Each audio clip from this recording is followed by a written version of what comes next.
ಎಲ್ರಿಗೂ ನಮಸ್ಕಾರ. ಪ್ರಿಮನು TV Kannada YouTube ಚಾನಲ್ಗೆ ನಿಮ್ಮೆಲ್ಲರಿಗೂ ಕೂಡ ಸ್ವಾಗತ. ಸ್ನೇಹಿತರೆ, ಇವತ್ತಿನ ವಿಡಿಯೋದಲ್ಲಿ ಸಮಾಜ ವಿಜ್ಞಾನ ಹಾಗೆ ಬೋಧನಾಶಾಸ್ತ್ರಕ್ಕೆ ಸಂಬಂಧಪಟ್ಟ ಹಾಗೆ ಒಂದಷ್ಟು ಪ್ರಮುಖ ಪ್ರಶ್ನೋತ್ತರಗಳನ್ನು ನಿಮಗೋಸ್ಕರ ತೊಗೊಂಡು ಬಂದಿದ್ದೀನಿ.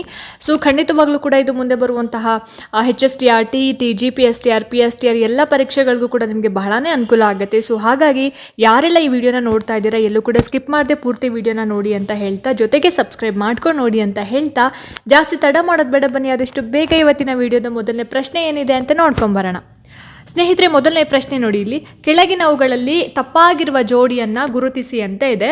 ಸೊ ಇಲ್ಲಿ 4 ಏನು ಆಯ್ಕೆಗಳನ್ನ ಕೊಟ್ಟಿದ್ದಾರಲ್ವಾ, ಇದರಲ್ಲಿ ಬಂದರುಗಳು ಕೊಟ್ಟಿದ್ದಾರೆ ಮತ್ತು ಬಂದರು ಎಲ್ಲಿ ಲೊಕೇಟ್ ಆಗಿದೆ ಅನ್ನೋದನ್ನು ಕೊಟ್ಟಿದ್ದಾರೆ. ಸೊ ಯಾವುದು ತಪ್ಪಾಗಿದೆ ಅನ್ನೋದನ್ನು ನಾವು ಹೇಳಬೇಕಾಗತ್ತೆ. ಸೊ ಆಪ್ಷನ್ 1, 2, 3, 4 ಆಯ್ಕೆಗಳಲ್ಲಿ ಸರಿಯಾಗಿರುವಂತಹ ಉತ್ತರ ಏನು ಹಾಗಾದರೆ ಆಪ್ಷನ್ ಬಿ ನೋಡಿ, ತೂತುಕುಡಿ ಅಥವಾ ಟುಟಿಕೋರಿಯನ್ ಬಂದರು ಅನ್ನೋದು ಇಲ್ಲಿ ತಪ್ಪಾಗಿರುವಂತಹ ಒಂದು ಬಂದರು ಆಗಿರುವಂಥದ್ದು. ಇಲ್ಲಿ ಕೇರಳ ಅಂತ ಕೊಟ್ಟಿದ್ದಾರೆ, ಇದು ಬಂದು ತೂತುಕುಡಿ ಬಂದ್ಬಿಟ್ಟು ಇದು ತಮಿಳುನಾಡಿನಲ್ಲಿ ಲೊಕೇಟ್ ಆಗಿರೋದು. ಸೊ ಹಾಗಾಗಿ ಇಲ್ಲಿ ತಪ್ಪಾಗಿರುವಂತಹ ಜೋಡಿ ಅಂತ ಬಂದಾಗ ತೂತುಕುಡಿ ಅಥವಾ ಟುಟಿಕೋರಿಯನ್ ಬಂದರು ಕೇರಳ ಅನ್ನೋದು ತಪ್ಪಾಗಿರುವಂತಹ ಜೋಡಿ ಆಗಿರುತ್ತೆ, ಬಿಕಾಸ್ ಇದು ತಮಿಳುನಾಡಲ್ಲಿ ಲೊಕೇಟ್ ಆಗಿರುವಂಥದ್ದು.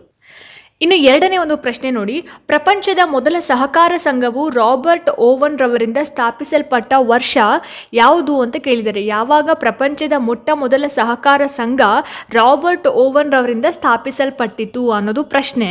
ಸೊ ಎಷ್ಟರಲ್ಲಿ ನೋಡಿ, ಇಲ್ಲಿ 1842, 1843, 1844, 1845 ಸರಿಯಾಗಿರುವಂತಹ ಉತ್ತರ ಏನು ಹಾಗಾದರೆ? ಎಸ್, ನಿಮ್ಮ ಉತ್ತರ ಕರೆಕ್ಟ್ ಆಗಿತ್ತು. ಆಪ್ಷನ್ 3, 1844 ಅನ್ನೋದು ಸರಿಯಾಗಿರುವಂತಹ ಉತ್ತರ ಆಗಿರುತ್ತೆ.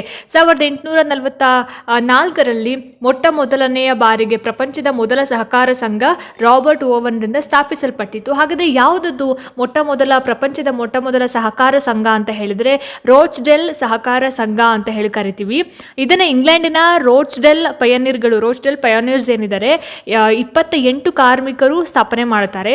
ಇದು ಸಹಕಾರ ಚಳುವಳಿಗೆ ಮಾದರಿಯಾದಂತಹ ಒಂದು ಸಂಘವಾಗಿರುತ್ತೆ. ಜೊತೆಗೆ ಸಹಕಾರ ತತ್ವಗಳನ್ನು ಆಧರಿಸಿ ಕಾರ್ಯನಿರ್ವಹಣೆ ಮಾಡಿದಂತಹ ಒಂದು ಪ್ರಥಮ ಯಶಸ್ವಿ ಸಂಘ ರೋಚ್ಡೆಲ್ ಸಹಕಾರ ಸಂಘ 1844. ಹಾಗಾಗಿ ಆಪ್ಷನ್ 3 ಸರಿಯಾದ ಉತ್ತರ ಆಗಿರುತ್ತೆ. ಮೂರನೇ ಒಂದು ಪ್ರಶ್ನೆ ನೋಡಿ, ನಬಾರ್ಡ್ನ ವಿಸ್ತೃತ ರೂಪ ಏನು ಅಂದರೆ NABARD ನಬಾರ್ಡ್ನ ಒಂದು ಫುಲ್ ಫಾರ್ಮ್ ಏನು ಅಂತ ಕೇಳಿದ್ದಾರೆ. ಆಪ್ಷನ್ಸ್ ನೋಡಿ ಈ ರೀತಿಯಾಗಿ ಇದೆ: national bank for aquaculture and rural development. So ನೀವು ಓದ್ಕೊಳ್ತೀರಾ ಅಲ್ವಾ, ಈ 4 ಆಯ್ಕೆಗಳನ್ನು ಕೊಟ್ಟಿದ್ದಾರೆ. ಸೊ ಏನಿರ್ಬೋದು ಹಾಗಾದರೆ ನಬಾರ್ಡ್ ಅನ್ನುವಂತಹ ಒಂದು ಪೂರ್ತಿಯ ವಿಸ್ತೃತ ರೂಪ ಏನು ಇದರದ್ದು ಅಂತ ಹೇಳಿದ್ರೆ, ಎಸ್, ಆಪ್ಷನ್ 4 ನೋಡಿ, ಇಲ್ಲಿ national bank for agriculture and rural development. ಎಷ್ಟನೇ ಪ್ರಶ್ನೆ ಇದು? ಮೂರನೇ ಪ್ರಶ್ನೆಗೆ ನಬಾರ್ಡ್ ಅಂತ ಹೇಳಿದ್ರೆ national bank for agriculture and rural development, ರಾಷ್ಟ್ರೀಯ ಕೃಷಿ ಮತ್ತು ಗ್ರಾಮೀಣ ಅಭಿವೃದ್ಧಿ ಬ್ಯಾಂಕ್ ಅಂತ ಹೇಳಿ ಕರೀತಾರೆ. ಸೊ ಈ ಒಂದು ನಬಾರ್ಡ್ನ ಸ್ಥಾಪನೆ ಯಾವಾಗ ಆಯ್ತು ಹಾಗಾದರೆ? 1982 ಜುಲೈ 12ನೇ ತಾರೀಕಿನಲ್ಲಿ ಒಂದು ನಬಾರ್ಡ್ನ ಸ್ಥಾಪನೆ ಆಗುತ್ತೆ.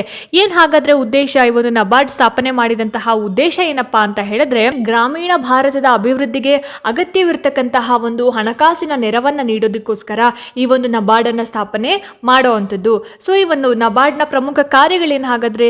ಕೃಷಿಗೆ ಸಾಲವನ್ನು ಕೊಡುತ್ತೆ, ಅಗ್ರಿಕಲ್ಚರಲ್ ಕ್ರೆಡಿಟ್ ಆಗಿರ್ಬೋದು, ಗ್ರಾಮೀಣ ಅಭಿವೃದ್ಧಿ ಯೋಜನೆಗಳಾಗಿರ್ಬೋದು, ಸಹಕಾರ ಸಂಘಗಳಿಗೆ ನೆರವನ್ನು ನೀಡೋದಾಗಿರ್ಬೋದು, ಸ್ವಸಹಾಯ ಗುಂಪುಗಳ ಒಂದು ಬೆಂಬಲ ಆಗಿರ್ಬೋದು, ಹಾಗೆಯೇ ಹರಿತ ಕ್ರಾಂತಿ ನಂತರದ ಬೆಂಬಲ, ಹಸಿರು ಕ್ರಾಂತಿ ನಂತರದ ಬೆಂಬಲ. ಸೊ ಇದೆಲ್ಲವೂ ಕೂಡ ಏನು ಈ ಒಂದು ನಬಾರ್ಡ್ನ ಪ್ರಮುಖ ಕಾರ್ಯಗಳಾಗಿರುವಂಥದ್ದು. ಸೊ ಹಾಗಾಗಿ ಈ ಒಂದು ಪ್ರಶ್ನೆಗೆ ಉತ್ತರ ಏನಪ್ಪಾ ಅಂದರೆ national bank for agricultural and rural development ಅನ್ನೋದು ಸರಿಯಾದ ಉತ್ತರ ಆಗಿರುತ್ತೆ. ನಾಲ್ಕನೇ ಒಂದು ಪ್ರಶ್ನೆ ನೋಡಿ, KPTCLನ ವಿಸ್ತೃತ ರೂಪ ಡ್ಯಾಶ್ ಅಂತ ಕೇಳಿದ್ದಾರೆ. ಅಂದರೆ KPTCLನ ಫುಲ್ ಫಾರ್ಮ್ ಏನು ಅನ್ನೋದು ಪ್ರಶ್ನೆ ಆಗಿರುತ್ತೆ. ಸೊ ನೋಡಿ, ಇಲ್ಲಿ ಇಷ್ಟು 4 ಆಯ್ಕೆಗಳನ್ನು ಕೊಟ್ಟಿದ್ದಾರೆ. ಈ 4 ಆಯ್ಕೆಗಳಲ್ಲಿ ಒಂದು ಸರಿಯಾದಂತಹ ಉತ್ತರ ಇದೆ, ಅದನ್ನು ನೀವು ಗೆಸ್ ಮಾಡಿದ್ದೀರಾ ಅಲ್ವಾ? ಸೊ ಸರಿಯಾಗಿರುವಂತಹ ಉತ್ತರ ಏನು ಹಾಗಾದರೆ? ಈ ಒಂದು 4ನೇ ಪ್ರಶ್ನೆಗೆ ಸರಿಯಾಗಿರುವಂತಹ ಉತ್ತರ option 1, Karnataka power transmission corporation limited ಅನ್ನೋದು ಸರಿಯಾದ ಉತ್ತರ ಆಗಿರುತ್ತೆ. ಸೊ KPTCL ಅಂದರೆ Karnataka power transmission corporation limited. ಇದು ಕರ್ನಾಟಕ ಸರ್ಕಾರದ ಮಾಲೀಕತ್ವದಲ್ಲಿ ಇರುವಂತಹ ಒಂದು ವಿದ್ಯುತ್ ಸಂಚಾರ ವ್ಯವಸ್ಥೆ ಆಗಿರುವಂಥದ್ದು. ಸೊ ಈ ಒಂದು KPTCL ಅನ್ನು ಯಾವಾಗ ಸ್ಥಾಪನೆ ಮಾಡಲಾಯ್ತು ಹಾಗಾದರೆ? 1999ರಲ್ಲಿ KPTCLನ ಸ್ಥಾಪನೆ ಆಗುತ್ತೆ. ಇದಕ್ಕಿಂತ ಮುಂಚೆ ಕರ್ನಾಟಕ ಎಲೆಕ್ಟ್ರಿಸಿಟಿ ಬೋರ್ಡ್ ಅಂದರೆ ನಾವೇನು KEB ಅಂತ ಹೇಳಿ ಕರಿತೀವಲ್ವಾ, ಸೊ KEB KEB ಅಂತ ಹೇಳಿಬಿಟ್ಟು ಮುಂಚೆ ಇತ್ತು. ಆನಂತರ ಅದನ್ನು ಡಿವೈಡ್ ಮಾಡಿ KPTCL ಹಾಗೆ ಬೇರೆ ಬೇರೆ ವಿದ್ಯುತ್ ವಿತರಣಾ ಸಂಸ್ಥೆಗಳನ್ನು ಪ್ರತ್ಯೇಕವಾಗಿ ರೂಪಿಸ್ತಾರೆ. ಸೊ ಅದಕ್ಕೋಸ್ಕರ KPTCL ಅಂತಕ್ಕಂಥದ್ದು Karnataka power transmission corporation limited ಅನ್ನೋದು ಸರಿಯಾಗಿರುವಂತಹ ಆನ್ಸರ್ ಆಗುತ್ತೆ ಇದಕ್ಕೆ. ಮುಂದಿನ ಒಂದು ಪ್ರಶ್ನೆ ನೋಡಿ, ಇಲ್ಲಿ 5ನೇ ಪ್ರಶ್ನೆ. ಕೆಳಗಿನ ಹೇಳಿಕೆಗಳನ್ನು ಓದಿರಿ ಮತ್ತು ಅವುಗಳನ್ನು ಸಂಬಂಧಿಸಿದ ಸರಿಯಾದ ಆಯ್ಕೆಯನ್ನು ಆರಿಸಿ ಅಂತ. ಸೊ ಸ್ಟೇಟ್ಮೆಂಟ್ ಕೊಟ್ಟಿದ್ದಾರೆ. ಈ ಸ್ಟೇಟ್ಮೆಂಟ್ಗೆ ಸಂಬಂಧಪಟ್ಟ ಹಾಗೆ ಏನು ಸರಿಯಾಗಿರುವಂತಹ ಉತ್ತರವನ್ನು ನೀವು ಹೇಳಬೇಕು ಅಂತ ಹೇಳಿ. ಸೊ ಮೊದಲನೇ ಸ್ಟೇಟ್ಮೆಂಟ್, ಭೂಕಂದಾಯ ವಸೂಲಿಯನ್ನು ನೋಡಿಕೊಳ್ಳಲು ಕಡಿತ ವೇರ್ಗಡೆ ಎಂಬ ಅಧಿಕಾರಿಯನ್ನು ನೇಮಿಸ್ತಾರೆ. ಹೇಳಿಕೆ 2, ಅವರು ಲಕ್ಕುಂಡಿ ಹಾಗೂ ಸೂಡಿಗಳಲ್ಲಿ ಟಂಕಸಾಲೆಗಳನ್ನು ಸ್ಥಾಪನೆ ಮಾಡ್ತಾರೆ. ಈ ಮೇಲಿನ ಹೇಳಿಕೆಗಳು ಸಂಬಂಧಿಸಿರುವುದು ಯಾವ ಸಾಮ್ರಾಜ್ಯಕ್ಕೆ ಅಥವಾ ಯಾವ ಮನೆತನಕ್ಕೆ ಅಂತ ಕೇಳಿರೋ ಅಂಥದ್ದು 5ನೇ ಪ್ರಶ್ನೆ. ನೋಡಿ ಇಲ್ಲಿ ಆಯ್ಕೆಗಳೇನು ಕೊಟ್ಟಿದ್ದಾರೆ, ರಾಷ್ಟ್ರಕೂಟರು, ಕಲ್ಯಾಣದ ಚಾಳುಕ್ಯರು, ಹೊಯ್ಸಳರು ಹಾಗೆಯೇ ಗಂಗರು ಅಂತ ಹೇಳಿ ಆಯ್ಕೆಗಳನ್ನ ಕೊಟ್ಟಿದ್ದಾರೆ. ಏನಿರ್ಬೋದು ಹಾಗಾದರೆ ಸರಿಯಾಗಿರುವಂತಹ ಉತ್ತರ ಅಂತ ಹೇಳಿದ್ರೆ ಎಸ್, ನಿಮ್ಮ ಆಯ್ಕೆ ಸರಿಯಾಗಿದೆ. ಆಪ್ಷನ್ 2 ಕಲ್ಯಾಣದ ಚಾಲುಕ್ಯರು ಅನ್ನೋದು ಸರಿಯಾಗಿರುವಂತಹ ಆನ್ಸರ್ ಆಗಿರುತ್ತೆ. ಮುಂದಿನ ಒಂದು ಪ್ರಶ್ನೆ 6ನೇ ಪ್ರಶ್ನೆ. ಕೆಳಗಿನ ಹೇಳಿಕೆಗಳನ್ನು ಓದಿರಿ ಮತ್ತು ಸರಿಯಾದ ಆಯ್ಕೆಯನ್ನು ಆರಿಸಿ ಅಂತ ಇದೆ. ಸೊ ಇದು ಕೂಡ ಸ್ಟೇಟ್ಮೆಂಟ್ ಆಗಿರುತ್ತೆ. ಮೊದಲನೇ ಒಂದು ಸ್ಟೇಟ್ಮೆಂಟ್ ಏನು ಕೊಟ್ಟಿದ್ದಾರೆ, ಫಜಲ್ ಆಲಿ ಅವರು ರಾಜ್ಯ ಪುನರ್ವಿಂಗಡಣಾ ಆಯೋಗದ ಅಧ್ಯಕ್ಷರಾಗಿದ್ದರು ಹಾಗೂ KM ಪಣಿಕರ್ ಮತ್ತು HN ಕುಂಜ್ರು ಈ ಆಯೋಗದ ಸದಸ್ಯರಾಗಿದ್ದರು. ಇದು ಮೊದಲನೇ ಹೇಳಿಕೆ. ಇನ್ನು 2ನೇ ಹೇಳಿಕೆ, ರಾಜ್ಯ ಪುನರ್ವಿಂಗಡಣಾ ಕಾಯ್ದೆ 1955ರಲ್ಲಿ ಜಾರಿಗೆ ಬಂದಿತ್ತು. ಇದು 2ನೇ ಹೇಳಿಕೆ. ಸೊ ಈ 2 ಹೇಳಿಕೆಗಳಲ್ಲಿ ಯಾವುದು ಸರಿ ಯಾವುದು ತಪ್ಪು ಅನ್ನೋದನ್ನ ನೀವು ಹೇಳಬೇಕಾಗುತ್ತೆ. ಸೊ ನೀವು ಈ ಆಯ್ಕೆಗಳನ್ನ ನೋಡ್ತಾ ಇದ್ರಿ ಅಲ್ವಾ, ಸರಿಯಾಗಿರುವಂತಹ ಆಯ್ಕೆಯನ್ನು ಆರಿಸಿ ನೀವು ಹೇಳಬೇಕಾಗುತ್ತೆ. ಸೊ ಸರಿಯಾಗಿರುವಂತಹ ಉತ್ತರ ಏನು ಹಾಗಾದ್ರೆ ಎಸ್, ಆಪ್ಷನ್ 1 ಹೇಳಿಕೆ A ಸರಿಯಾಗಿದೆ, B ತಪ್ಪು ಅನ್ನೋದು ಸರಿಯಾಗಿರುವಂತಹ ಉತ್ತರ ಆಗಿರುತ್ತೆ. ಸೊ ಹೇಳಿಕೆ 2 ತಪ್ಪು ಏನಕ್ಕೆ ಅಂತಂದ್ರೆ 1955ರಲ್ಲಿ ಇದು ಏನು ರಾಜ್ಯ ಪುನರ್ವಿಂಗಡಣಾ ಕಾಯ್ದೆ ಜಾರಿಗೆ ಬಂತು ಅಂತ ಹೇಳ್ತಾ ಇದಾರಲ್ಲ, ಕೊಟ್ಟಿದಾರಲ್ಲ, ಇದು ತಪ್ಪು. 1956ರಲ್ಲಿ ರಾಜ್ಯ ಪುನರ್ವಿಂಗಡಣಾ ಕಾಯ್ದೆ ನವೆಂಬರ್ 1, 1956ರಲ್ಲಿ ಜಾರಿಗೆ ಬಂದಿರುವಂಥದ್ದು. ಇದರ ಒಂದು ಅಡಿಯಲ್ಲಿ ಭಾರತದ ರಾಜ್ಯಗಳನ್ನು ಭಾಷೆಯ ಆಧಾರದ ಮೇಲೆ ಏನು ಮಾಡ್ತಾರೆ, ಪುನರ್ರಚನೆ ಮಾಡಲಾಗತ್ತೆ. ಸೊ ಹಾಗಾಗಿ ಹೇಳಿಕೆ A ಸರಿಯಾಗಿದೆ, ಹೇಳಿಕೆ B ತಪ್ಪು ಅಂತಕ್ಕಂಥದ್ದು ಸರಿಯಾದ ಉತ್ತರ ಆಗಿರುತ್ತೆ. 7ನೇ ಒಂದು ಪ್ರಶ್ನೆ ಏನು ಕೊಟ್ಟಿದ್ದಾರೆ, ಮ್ಯಾಚ್ ದ ಫಾಲೋವಿಂಗ್ ಕೊಟ್ಟಿದ್ದಾರೆ. ಸೊ ಪಟ್ಟಿ 1, ಪಟ್ಟಿ 2. ಪಟ್ಟಿ 1ರಲ್ಲಿ ಏನು ಕೊಟ್ಟಿದ್ದಾರೆ, ಲೂ, ಚೀನುಕ್, ಬ್ರೀಕ್ ಫೀಲ್ಡರ್, ಮಿಸ್ಟ್ರಲ್ ಅಂತ ಕೊಟ್ಟಿದ್ದಾರೆ. ಸೊ ಪಟ್ಟಿ 2ರಲ್ಲಿ France, Australia, Bharat, USA, Alps ಪರ್ವತಗಳು ಅಂತ ಕೊಟ್ಟಿದ್ದಾರೆ. ಸೊ ಇದಕ್ಕೆ ಸರಿಯಾಗಿರುವಂತಹ ಉತ್ತರ ಏನು ಹಾಗಾದರೆ ನೋಡಿ, ಇಲ್ಲಿ ಮ್ಯಾಚ್ ದ ಫಾಲೋವಿಂಗ್ಗೆ ಈ ರೀತಿಯಾಗಿರುವಂತಹ ಒಂದು ಆನ್ಸರ್ನ ಕೊಟ್ಟಿದ್ದಾರೆ. ಸರಿಯಾಗಿರುವಂತಹ ಉತ್ತರ ಏನಪ್ಪ ಅಂತ ಹೇಳಿದ್ರೆ ಆಪ್ಷನ್ B ಸರಿಯಾಗಿರುವಂತಹ ಉತ್ತರ ಆಗಿರುತ್ತೆ, ಆಪ್ಷನ್ B. ಇದನ್ನು ನಾವು ಇವಾಗ ಮ್ಯಾಚ್ ಮಾಡ್ತಾ ಹೋಗೋಣ. A ಬಂದ್ಬಿಟ್ಟು ಲೂ ಅಂತ ಇದೆ ಅಲ್ವಾ, ಸೊ ಇದು ಬಂದ್ಬಿಟ್ಟು ಭಾರತಕ್ಕೆ ಬರುತ್ತೆ. ಸೊ B ನೋಡಿ ಇಲ್ಲಿ ಚಿನೂಕ್ ಅಂತ ಇದೆ, ಚಿನೂಕ್ ಬಂದ್ಬಿಟ್ಟು ಇಲ್ಲಿ USA ಬರುತ್ತೆ. ಹಾಗೆಯೇ C ಏನಿದೆ ಬ್ರಿಕ್ ಫೀಲ್ಡರ್ ಅಂತ ಇದೆ. ಸೊ ಬ್ರಿಕ್ ಫೀಲ್ಡರ್ ಬಂದ್ಬಿಟ್ಟು ಆಸ್ಟ್ರೇಲಿಯಾ. ಹಾಗೆಯೇ 4ನೇದು ಮಿಸ್ಟ್ರಲ್ ಅಂತ ಇದೆ. ಸೊ ಮಿಸ್ಟ್ರಲ್ ಬಂದ್ಬಿಟ್ಟು ಫ್ರಾನ್ಸ್. ಸೊ ಇದು ಸರಿಯಾಗಿರುವಂತಹ ಆನ್ಸರ್ ಆಗಿರುತ್ತೆ ಇಲ್ಲಿ. ಸೊ ಮುಂದಿನ ಒಂದು ಪ್ರಶ್ನೆಯನ್ನು ನೋಡೋದಾದ್ರೆ 8ನೇ ಪ್ರಶ್ನೆ. ಈ ಕೆಳಕಂಡ ಸಂವಿಧಾನ ತಿದ್ದುಪಡಿ ಕಾಯ್ದೆಯ ಮೂಲಕ ದೇಶದಾದ್ಯಂತ ಏಕರೂಪದ ಪಂಚಾಯತ್ ರಾಜ್ ಸಂಸ್ಥೆಗಳನ್ನು ಅಸ್ತಿತ್ವಕ್ಕೆ ತರಲಾಗಿದೆ ಅನ್ನೋದು ಪ್ರಶ್ನೆ ಆಗಿದೆ. ಸೊ 8ನೇ ಪ್ರಶ್ನೆಗೆ ನೋಡಿ ಇಲ್ಲಿ ಈ ರೀತಿಯಾದಂತಹ ಒಂದು ಆಯ್ಕೆಗಳನ್ನು ಕೊಟ್ಟಿದ್ದಾರೆ. ಸೊ ಆಯ್ಕೆಗಳನ್ನು ನೀವು ನೋಡ್ತಾ ಇದ್ರಿ ಅಲ್ವಾ, ಸರಿಯಾಗಿರುವಂತಹ ಉತ್ತರ ಏನು ಹಾಗಾದ್ರೆ ಎಸ್, ಆಪ್ಷನ್ 2 73ನೇ ತಿದ್ದುಪಡಿ ಕಾಯ್ದೆ ಅನ್ನೋದು ಸರಿಯಾದ ಉತ್ತರ ಆಗಿರುತ್ತೆ. ಮುಂದಿನ ಒಂದು ಪ್ರಶ್ನೆ 9ನೇ ಪ್ರಶ್ನೆ. ಶಾಲೆಯನ್ನ ಸಮುದಾಯದೆಡೆಗೆ ಕೊಂಡೊಯ್ಯದ ಸಮುದಾಯದ ಕಾರ್ಯಕ್ರಮ ಯಾವುದು ಅಂತ ಹೇಳಿ ಪ್ರಶ್ನೆ 9ನೇ ಪ್ರಶ್ನೆ. ಇದಕ್ಕೆ ಸರಿಯಾಗಿರುವಂತಹ ಉತ್ತರ ಏನು ನೋಡಿ, ಆಪ್ಷನ್ 1, 2, 3, 4. ಸರಿಯಾಗಿರುವಂತಹ ಉತ್ತರ ಏನಪ್ಪ ಅಂತ ಹೇಳಿದ್ರೆ ಸಮುದಾಯದ ಸಂಪನ್ಮೂಲ ವ್ಯಕ್ತಿಯನ್ನ ಶಾಲೆಗೆ ಆಹ್ವಾನ ಮಾಡೋದೇನಿದೆ, ಶಾಲೆಯನ್ನ ಸಮುದಾಯದ ಕಡೆಗೆ ಕೊಂಡೊಯ್ಯದೇ ಇರತಕ್ಕಂತಹ ಒಂದು ಕಾರ್ಯಕ್ರಮ. ಹಾಗಾಗಿ ಆಪ್ಷನ್ 3 ಸರಿಯಾದ ಆನ್ಸರ್ ಆಗಿರುತ್ತೆ. ಇನ್ನು 10ನೇ ಒಂದು ಪ್ರಶ್ನೆಯನ್ನು ನೋಡೋದಾದ್ರೆ ಇಲ್ಲಿ ಒಂದಷ್ಟು ಸ್ಟೇಟ್ಮೆಂಟ್ಗಳನ್ನು ಕೊಟ್ಟಿದ್ದಾರೆ. ಈ ಒಂದು ಸ್ಟೇಟ್ಮೆಂಟ್ ಯಾವುದ್ರ ಬಗ್ಗೆ ಹೇಳ್ತಾ ಇದೆ ಅನ್ನೋದನ್ನ ಹೇಳಬೇಕಾಗತ್ತೆ. ಮೊದಲನೇ ಒಂದು ಸ್ಟೇಟ್ಮೆಂಟ್, ಡಾಕ್ಟರ್ DM ನಂಜುಂಡಪ್ಪ ಸಮಿತಿಯು ಕರ್ನಾಟಕದಲ್ಲಿನ ಪ್ರಾದೇಶಿಕ ಅಸಮತೋಲನದ ನಿವಾರಣೆಗೆ ಸಂಬಂಧಿಸಿದೆ.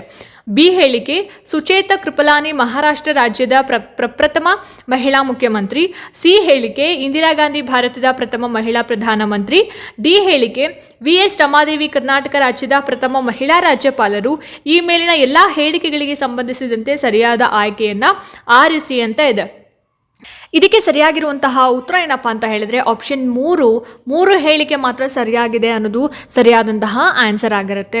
ಮುಂದಿನ ಒಂದು ಪ್ರಶ್ನೆ 11ನೇ ಪ್ರಶ್ನೆ. ಇದು ಕೂಡ ಹೇಳಿಕೆ ರೂಪದಲ್ಲಿರುವಂತಹ ಒಂದು ಕ್ವೆಶನ್ ಆಗಿದೆ. ಮೊದಲನೇ ಹೇಳಿಕೆ, 61ನೇ ಸಂವಿಧಾನದ ತಿದ್ದುಪಡಿ ಕಾಯ್ದೆಯು ಮತದಾನದ ಕನಿಷ್ಠ ವಯಸ್ಸನ್ನ 21 ವರ್ಷದಿಂದ 18 ವರ್ಷಕ್ಕೆ ಇಳಿಸಿದೆ. ಸೊ ಎರಡನೇ ಹೇಳಿಕೆ, ಸ್ಥಳೀಯ ಸಂಸ್ಥೆಗಳಿಗೆ ಚುನಾವಣೆಗಳನ್ನ ರಾಜ್ಯ ಚುನಾವಣಾ ಆಯೋಗಗಳು ನಡೆಸುತ್ತವೆ.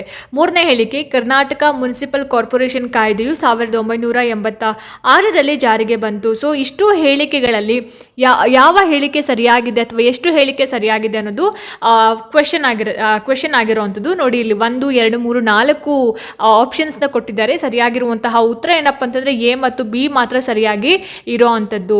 ಮುಂದಿನ ಒಂದು ಪ್ರಶ್ನೆ 12ನೇ ಪ್ರಶ್ನೆ. ಸೋಷಿಯಲ್ ಕಾಂಟ್ರಾಕ್ಟ್ ಎಂಬ ಗ್ರಂಥವನ್ನ ರಚಿಸಿದವರು ಯಾರು ಅಂತ ಕೇಳಿದ್ದಾರೆ. ಯಾರು ಈ ಒಂದು ಸೋಷಿಯಲ್ ಕಾಂಟ್ರಾಕ್ಟ್ ಅನ್ನುವಂತಹ ಒಂದು ಗ್ರಂಥವನ್ನ ರಚನೆ ಮಾಡಿದ್ದಾರೆ ಅಂತ ನೋಡಿ, ಇಲ್ಲಿ ಆಯ್ಕೆಗಳು ಈ ರೀತಿ ಇದೆ. Rousseau, Voltaire, Montesquieu, Aristotle. ಯಾರಿರ್ಬೋದು ಹಾಗಾದ್ರೆ ಸರಿಯಾದ ಉತ್ತರ? ಯಾರು ಈ ಒಂದು ಸೋಷಿಯಲ್ ಕಾಂಟ್ರಾಕ್ಟ್ ಅನ್ನುವಂತಹ ಪುಸ್ತಕವನ್ನು ರಚನೆ ಮಾಡಿದ್ದು? ಆಪ್ಷನ್ 1 ರೂಸೋ ಸರಿಯಾದ ಉತ್ತರ ಆಗಿರುತ್ತೆ. ಮುಂದಿನ ಒಂದು ಪ್ರಶ್ನೆ ನೋಡಿ, ಇಲ್ಲಿ 13ನೇ ಪ್ರಶ್ನೆ.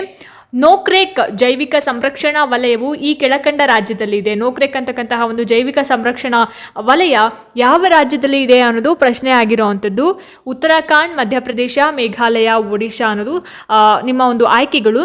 ಸರಿಯಾಗಿರುವಂತಹ ಉತ್ತರ ಏನು ಹಾಗಾದ್ರೆ? ಎಸ್, ಆಪ್ಷನ್ 3 ಮೇಘಾಲಯ ಅನ್ನೋದು ಸರಿಯಾದ ಉತ್ತರ ಆಗಿರುತ್ತೆ. ನೋಕ್ರೇಕ್ ಜೈವಿಕ ಸಂರಕ್ಷಣಾ ವಲಯ ಇರುವಂಥದ್ದು ಮೇಘಾಲಯ ರಾಜ್ಯದಲ್ಲಿ. ಮುಂದಿನ ಒಂದು ಪ್ರಶ್ನೆ 14ನೇ ಪ್ರಶ್ನೆ ನೋಡಿ, ಇದು ಕೂಡ ಹೇಳಿಕೆ ರೂಪದಲ್ಲಿ ಇರುವಂಥದ್ದು. ಮೊದಲನೇ ಒಂದು ಹೇಳಿಕೆ, ಈ ಒಂದು ಯೋಜನೆಯ ಮುಖ್ಯ ಉದ್ದೇಶ ಪ್ರವಾಹಗಳ ನಿಯಂತ್ರಣ. ಇದೊಂದು ಯೋಜನೆ ಬಗ್ಗೆ ಕೇಳಿರುವಂಥದ್ದು. ಯಾವ ಯೋಜನೆ ಅಂತ ಹೇಳಬೇಕು. ಎರಡನೇ ಒಂದು ಸ್ಟೇಟ್ಮೆಂಟ್ ನೋಡಿ, ಭಾರತ ಮತ್ತು ನೇಪಾಳ ರಾಷ್ಟ್ರಗಳ ನಡುವಿನ ಜಂಟಿ ಯೋಜನೆ ಆಗಿರುತ್ತೆ ಆ ಒಂದು ಯೋಜನೆ. ಮೂರನೇ ಒಂದು ಹೇಳಿಕೆ, ಭಾರತ ಮತ್ತು ನೇಪಾಳದ ಗಡಿಯಲ್ಲಿ ಬರುವಂತಹ ಹನುಮಾನ್ ನಗರ ಎಂಬಲ್ಲಿ ಈ ಯೋಜನೆಯ ಅಣೆಕಟ್ಟನ್ನು ನಿರ್ಮಿಸಲಾಗಿದೆ. ಈ ಮೇಲಿನ ಒಂದು ಹೇಳಿಕೆಗಳು ಸಂಬಂಧಪಟ್ಟಿರೋದು ಯಾವ ಯೋಜನೆಗೆ ಅನ್ನೋದು ಪ್ರಶ್ನೆ. ಸೊ ಬಹಳನೇ ಈಸಿ ಪ್ರಶ್ನೆ ಇದು. ಸೊ ಇಲ್ಲಿ ನೋಡಿ, ಇಲ್ಲಿ ಹನುಮಾನ್ ನಗರ ಅಂತ ಹೇಳಿದ ತಕ್ಷಣ ನಮಗೆ ಈ ಒಂದು ಯೋಜನೆ ನೆನಪಿಗೆ ಬಂದ್ಬಿಡ್ಬೇಕು. ಎಸ್, ಆಪ್ಷನ್ 3 ಕೋಸಿ ಯೋಜನೆ ಅಥವಾ ಕೋಶಿ ಯೋಜನೆ ಅನ್ನೋದು ಸರಿಯಾಗಿರುವಂತಹ ಉತ್ತರ ಆಗಿರುತ್ತೆ. ಮುಂದಿನ ಒಂದು ಪ್ರಶ್ನೆ 15ನೇ ಪ್ರಶ್ನೆ. ಇದು ಕೂಡ ಹೇಳಿಕೆ ರೂಪದ ಪ್ರಶ್ನೆ ಆಗಿರುತ್ತೆ. ಮೊದಲನೇ ಒಂದು ಹೇಳಿಕೆ ನೋಡಿ, ಕನಿಷ್ಠ ಕೂಲಿ ಕಾಯ್ದೆಯು 1948ರಲ್ಲಿ ಜಾರಿಗೆ ಬಂದಿತ್ತು. ಎರಡನೇ ಹೇಳಿಕೆ, 86ನೇ ಸಂವಿಧಾನದ ತಿದ್ದುಪಡಿ ಕಾಯ್ದೆಯ ಮುಖಾಂತರ 11ನೇ ಮೂಲಭೂತ ಕರ್ತವ್ಯವನ್ನ ಸೇರಿಸಲಾಯಿತು. ಮೂರನೇ ಒಂದು ಹೇಳಿಕೆ, 1947ರ ಡಿಸೆಂಬರ್ 13ರಂದು ಧ್ಯೇಯಗಳ ನಿರ್ಣಯವನ್ನು ಮಂಡಿಸಲಾಯಿತು. ನಾಲ್ಕನೇ ಒಂದು ಹೇಳಿಕೆ, ಭಾರತ ಸಂವಿಧಾನದ 352ನೇ ವಿಧಿಯು ರಾಜ್ಯ ತುರ್ತು ಪರಿಸ್ಥಿತಿಗೆ ಸಂಬಂಧಿಸಿದೆ. ಈ ಮೇಲಿನ ಎಲ್ಲಾ ಹೇಳಿಕೆಗಳಿಗೆ ಸಂಬಂಧಿಸಿದಂತೆ ಸರಿಯಾದ ಆಯ್ಕೆಯನ್ನು ವಿವರಿಸಿ ಅಂತ ಇದೆ ಅಥವಾ ಆರಿಸಿ ಅಂತ. ಸೊ ಇದಕ್ಕೆ ಸರಿಯಾಗಿರುವಂತಹ ಉತ್ತರ ಏನು ಹಾಗಾದ್ರೆ? ಎಸ್, ಆಪ್ಷನ್ 2 ಹೇಳಿಕೆಗಳು ಮಾತ್ರ ಸರಿಯಾಗಿದೆ ಅನ್ನೋದು ಸರಿಯಾದ ಉತ್ತರ ಆಗಿರುತ್ತೆ. ಸೊ ನೋಡಿದ್ರಲ್ಲ ಸ್ನೇಹಿತರೆ, ಇದಾಗಿತ್ತು ಇವತ್ತಿನ ಸಮಾಜ ವಿಜ್ಞಾನ ಮತ್ತು ಬೋಧನಾಶಾಸ್ತ್ರಕ್ಕೆ ಸಂಬಂಧಪಟ್ಟ ಹಾಗೆ ಒಂದಷ್ಟು ಪ್ರಮುಖ ಪ್ರಶ್ನೋತ್ತರಗಳು. ಸೊ ಈ ವಿಡಿಯೋ ನಿಮಗೆ ಇಷ್ಟ ಆಗಿದೆ, ಅನುಕೂಲ ಆಗಿದೆ ಅಂತ ಭಾವಿಸ್ತೀನಿ. ಇಷ್ಟ ಆಯಿತು ಅಂತಂದರೆ ದಯವಿಟ್ಟು ಲೈಕ್ ಮಾಡಿ, ಶೇರ್ ಮಾಡಿ. ಹಾಗೆ ನಿಮ್ಮ ಅನಿಸಿಕೆ ಅಭಿಪ್ರಾಯಗಳೇನೇ ಇದ್ರೂ ಕೂಡ ನನಗೆ ಕಾಮೆಂಟ್ ಸೆಕ್ಷನಲ್ಲಿ ತಿಳಿಸಿ ಅಂತ ಹೇಳ್ತಾ, ಇದೇ ರೀತಿ ಹೆಚ್ಚಿನ ವೀಡಿಯೋಸ್ಗಳಿಗೋಸ್ಕರ ನಿರಂತರವಾಗಿ ನನ್ನ ಚಾನಲನ್ನು ನೋಡ್ತಾ ಇರಿ. ಮುಂದಿನ ವೀಡಿಯೋಸ್ಗಳಲ್ಲಿ ನಾನು ನಿಮಗೆ ಸಿಗ್ತೀನಿ. ಅಲ್ಲಿ ತನಕ ಎಲ್ರಿಗೂ ನಮಸ್ಕಾರ.